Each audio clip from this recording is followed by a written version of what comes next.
50 left 6, into right 4, into left 5, into right 6, 50 right 5, left 5, maybe. 50 crest flat, 50 left 5, maybe, and long. 100 right 4, long. Into left 4.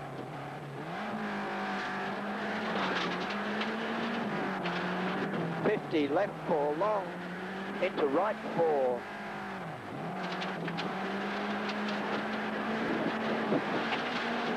50 right 5 on crest, into right 5 maybe. Into left 5 underline, into left 4 long. 50 right 4 after crest. Into right 5, into right 4.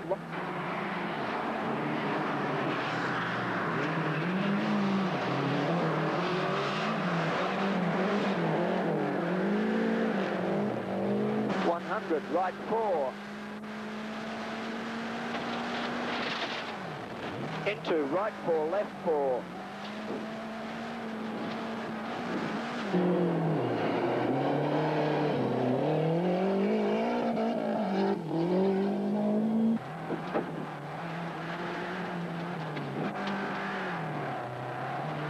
Right 5 long, underline, into left 3. 50 left 4, into left 6, 50 right 6, 50 right 4, left 6,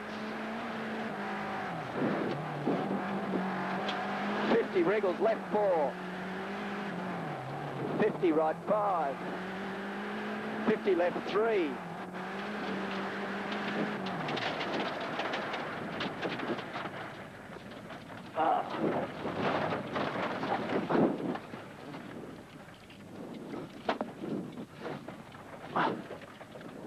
Now it's stopped. Ignition off. Fans off. Master switch off.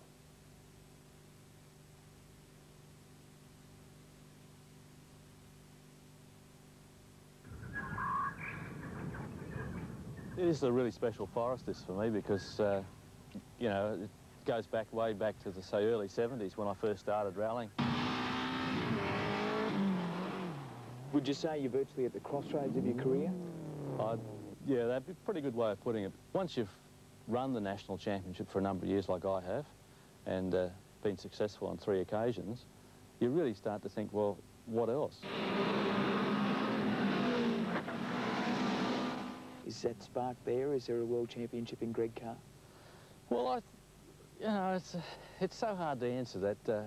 I think there is, but, you know, it seems so far away.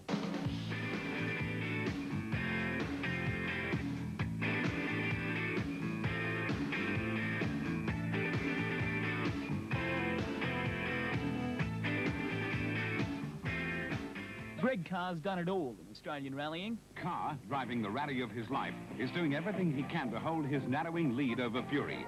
The finish is only a few kilometres away. 16 years ago, the rookie privateer beat the best factory drivers in the business to win the Castrol International Rally. Today, on the outskirts of Canberra, the 3-times Australian champ strolled Castrol Corner at a more leisurely pace. But life's still moving pretty fast. His job is now his sport, and it promises overseas postings. The first, a full tour of the Asia-Pacific region. But when the gearbox alone for Carr's Lancia fetches $45,000, it isn't all life in the fast lane. You need a sponsor because the costs are so enormous. It's about impossible for anyone to do it without a sponsor. Sponsorship for Carr's $1 million overseas campaign is still up in the air. What's more, these days, big backers want publicity before payment. So Carr's taking his own TV crew with him. TV's what makes it. And all my sponsorship hunting, the sort of first question they ask is how much TV time do you get?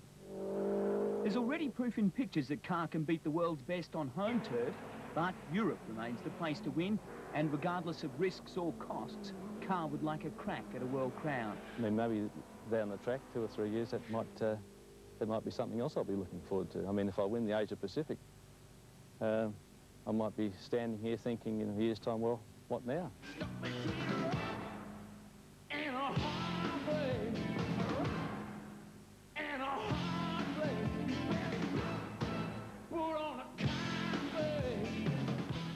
Yeah, I'm pretty confident and just busting to get going.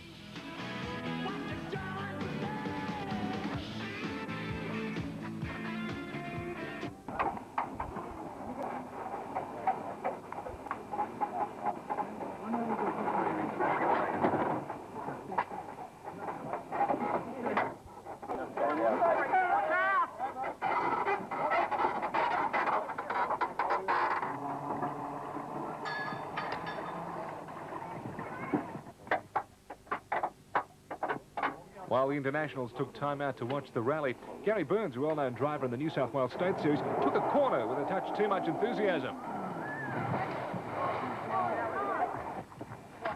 Can't put your blue uniform off.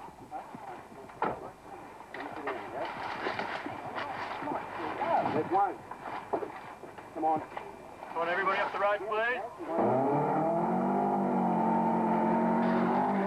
Assistance from spectators, a slightly damaged escort was back on the road, losing only 10 minutes.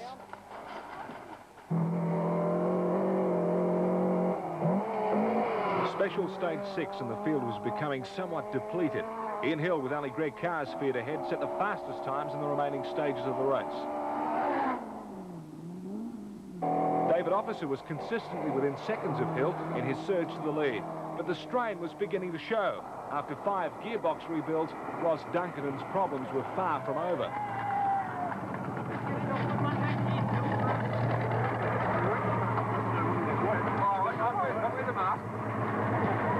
Mark. No, I had trouble with the diff. We've got a hole in the diff on before we started the last section.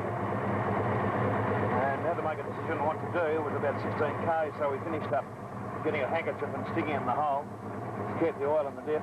And we went fairly slowly through that section, and I think we dropped about 2 minutes off. So Officer would be in third. I would still think that we would probably be in either 5th or 6th place, hopefully. The night division from Taree had given Greg Carr the fastest times on the first 4 stages. The Canberra driver was confident of being first home. We'll be a bit later than that because it'll be more like 4. After more than 15 hours in their cars, the runners looked fatigued. Murray Coote and Datsun and Nuriuku Ota were still maintaining their top 5 positions in the field, as was David Officer and Kate Hobson. But it was the stress on the machines that would soon cause some interesting changes amongst the leaders overnight.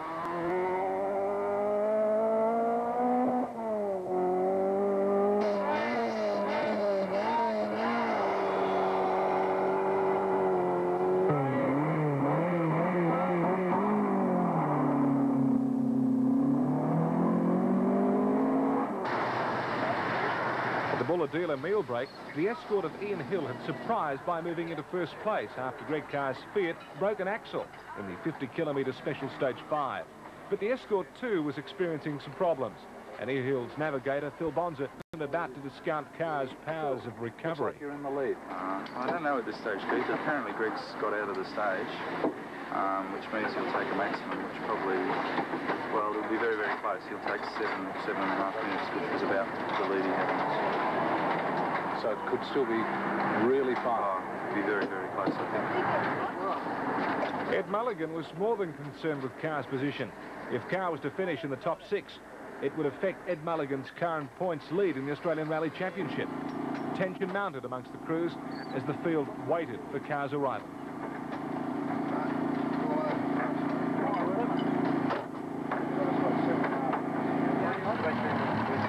We're not allowed to say too much. I'm sure. Say 5.5 minutes. We did a 44 something and you did a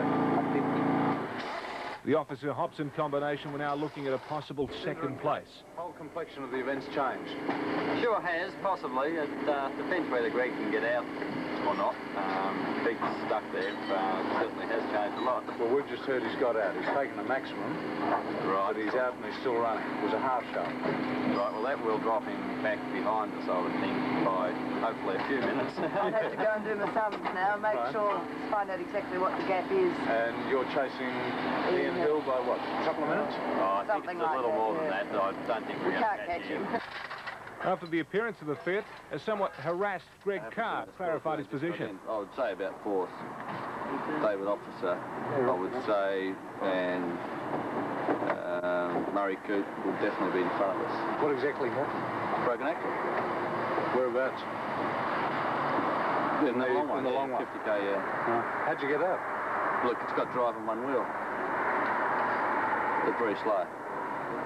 Drive all the way up? One axle? No, we had our boys came into a spectator.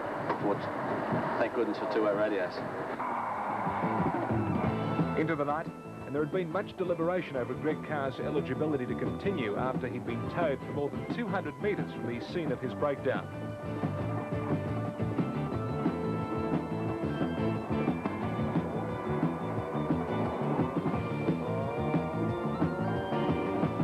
Outright leaders in the Group A class were Hotta Aranada, setting a blistering pace. The irrepressible Gary Burns, who we'd seen lose his escort earlier in a tight left-hander, showed his recuperative skills and still continued in the rally.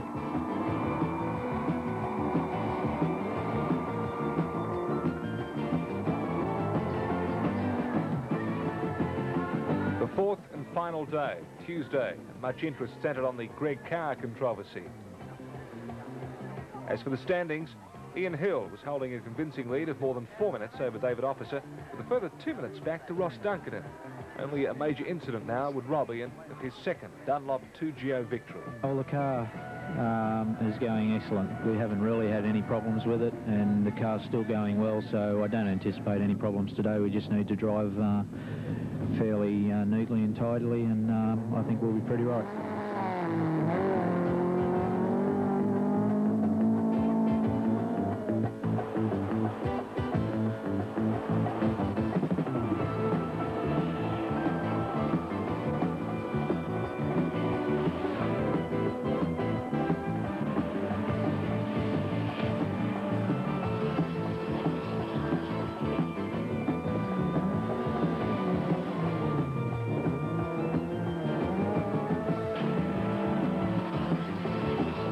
The amazing Nuriuko Hotta would take out the Group A class ahead of Wayne Bell and Ed Mulligan, while Greg Carr would be relegated following a disqualification due to the towing incident the previous night.